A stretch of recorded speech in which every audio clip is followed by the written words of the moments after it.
Hello everyone, আজকে চলে আসলাম নতুন একটি রেসিপি নিয়ে।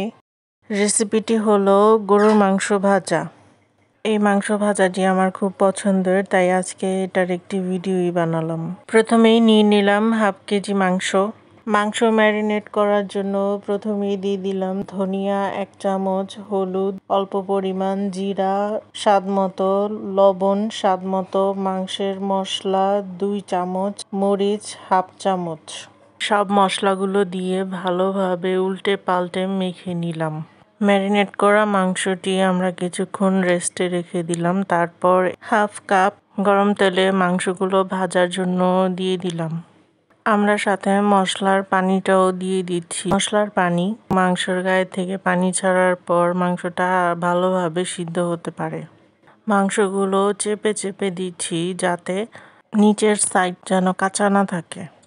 মাংস থেকে পানি ছেড়ে দিয়েছে, তাই লো ফ্লেমে ঢাকনা দিয়ে ঢেকে দিলাম মাংসটা সিদ্ধ হওয়া পর্যন্ত।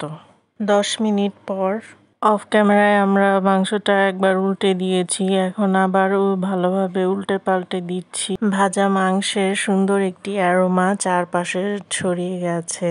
আরও 10 মিনিট পর মাংসটা এখন প্রায় হয়ে গেছে, তাই আমরা কয়েক মিনিট পর মাংসটা নামিয়ে নিব। মাংসটা এখন আমরা একটা সার্ভিং বোলে ঢেলে নিব। দেখতেই পাচ্ছেন দেখতে কতটা সুন্দর হয়েছে।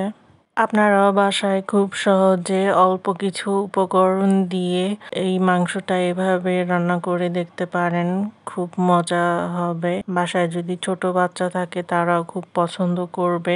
মাংস ভাজাটা এতটা মজার হয়েছে। মাংসটা এখন পরিবেশনের জন্য প্রস্তুত।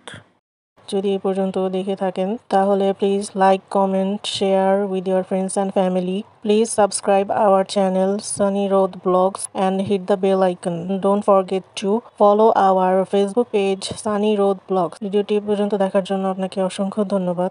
সবাই ভালো থাকবেন। আজকের জন্য এখানেই বিদায় নিচ্ছি। টাটা, বাই।